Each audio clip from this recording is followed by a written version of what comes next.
Abula bazaala muzaale nze kino n'ekizaala kino nsooka kizina kino n'enkyezaalira kuba mbasaagala kikule bakinzineko kino nga nze taata waakyo nsooka kizinaazina ne malo kizina n'enkiwa obutwa ne kifa. Lwaki abalala bagenda kinzinako nga wendi? Okay, twegatiddwako kanso ali mu musango guno eno ogw'omuvubuka Silver Unit eyakwatiddwa ng'avunaanibwa emisango egy'okuba nga ate atyoboola eddembe ly'abaana. Tugenda kuba tuwayamuko naye atubuulire watya ensonga eno wagenda okuba nga ate agikwasaganya. Ssebo tukwaniriza ku mukutu gwaffe. Yes, amanya n'eddoboozi Nahabwe Precious nva mu Elgon Advocates. Tugezaako okufolowinga ku musango guno ogw'omuvubuka eyeeweredde okutemula omwana omuto n'okumukozesa. Abazadde be banyiivu nnyo era nga n'eggwanga lyonna linyiivu. Twasobodde okwogerako ne bazadde be ne batuwa instructions okugoberako ku nsonga eno. Omwana poliisi y'Ekabalagala yamaze dda omukwata era ali mu kkomera. Yes, twafunye assistance okuva wa presidential advisor full figure. Yes, tugezaako okufollowinga poliisi respondinga bulungi. Already statements bazikoze. Tuli mu process emutwala mu kooti agenda abitebye. Yes. Misango ki egy'enjawulo egigenda okuba nga giggulwa ku muvubuka ono? Waliwo emisango egiri mu Computer Misuse Act okuli okusharinga information ekwata ku baana nga tolina lukusa kuva mu bazadde, okuli ne computer misuse okukozesa obubi ebyuma bikalimagezi gy'emisango already gye tulinawo gye bagenda omuggulako.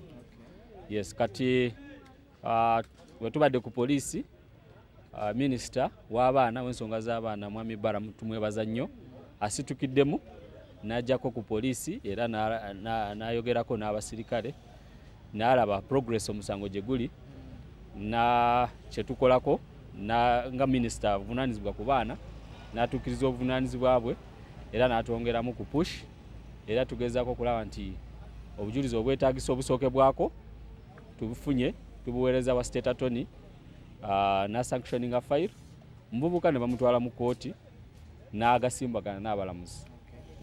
Omuvubuka ono yakebeddwako okuba nga obwongo bwe nti bukola bulungi kuba ebintu byagenda eddala maaso n'okuba nga ate ayogera birabika nga obwongo obutakola bulungi.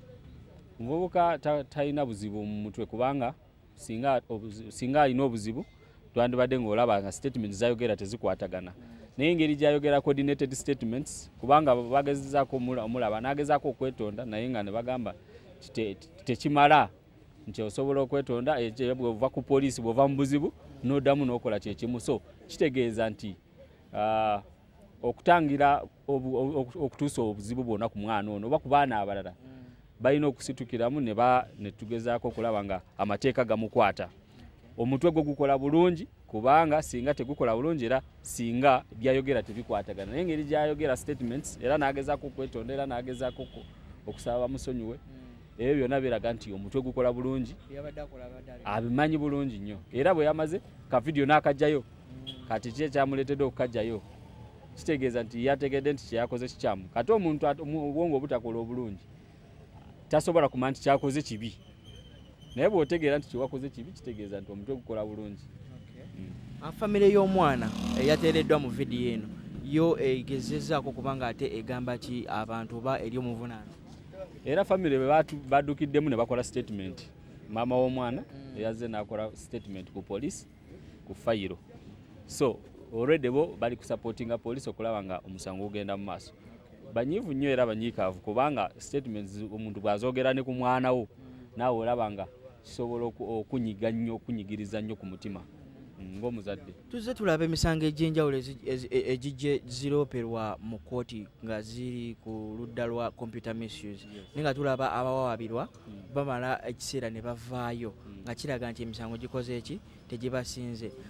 Kaakati ku kino ekyabadde kirabirwako n'omuwere ensonga eno egenda kuba ekwatibwa kannaginaji asobole okuba nga famire efuna obwenkanya nono omuvubuka naye ng'asobola okuba nga ate asaavinga kuba abantu banyiivu. Nedda kati ndowooza public temanya nti oluusi emisango gibasinze. Waliwo emisango egize gisinga abantu bano tutandikire ku musango ogwali gwa computer misuse gwe twali tulumiriza case ne Mako ne Wako. Musango twagutambuza ne bakkiriza emisango egyo era ne basonyiyibwa Omulangira Ssuuna bw'omama mujjukira bulungi. Era twakola endagaano nziyina nga bakkiriza nti emisango tukole ki tugisetolinge wabweru wa kooti. So era kuva olwo mwalaba nti media yakola ki yagezaako okulongooka. Waliwo emisango full figure gya Ropa Sefco ogwasooka omusango ogwasooka Sefco convict gwamusinga lwakuba nti kooti oluusi ewa ebibonerezo ebisaamusaamu ne bafayininga ne bafuluma n'obalaba wabweru naye tekitegeeza nti you are not convicted. Naye ng'olaba nti waliwo a bit of sanity ku bantu abo baba baguddibwako emisango egyo. Twagulawo omusango gwa pressure mugujjukira bulungi gukyali mu kooti gugenda mu maaso. Kooti tenaba kugamba nti tegumusinze nti oba gumusinze naye nga gugenda mu maaso bulungi nnyo era teyibaala essaawa yonna. Naye era olaba nti discipline weeri taddanga mukola ki kukozesa obubi byuma bikalimagezi. Yes, waliwo misango gize nga giri mingi gye tuze tulaba mu mawulire egimu gye tufollowinga ngaffe ng'abantu oba oluusi emirala abalala nga bagifollowinga. Actually waliwo n'ogwa 10 ogwe wababeera 10 ne gumusinga 10 naye convict lwakuba nti kooti yabawaki yaba fine. Ffe tukola ogwaffe abantu ne tubatwala mu kooti. Kooti erina obuyinza okubawa ebibonerezo okusinziira yo nga bwerabye naye ng'osigala convict nti gwakusinga era abasinga obalaba nti bareforminga babonerera. Omugaso gw'amateeka gano oluusi kuba kulaba nti omuntu akyusaamu mu nneeyisa abadde yeeyisa bw'ati oluusi kooti naye esinziira ku ekyo omuntu yeetonze ategedde nti kyeyakola kibi okitegedde. So bw'oba okoze remorsefulness n'olaga nti kyewakola kibi kooti naye weeba ekuwa ekibonerezo ekuwa kisaamusaamu. Yes.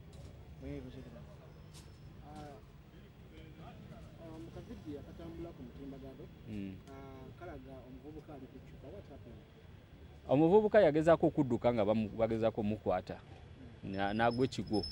So ndowooza batreatinga biwundu.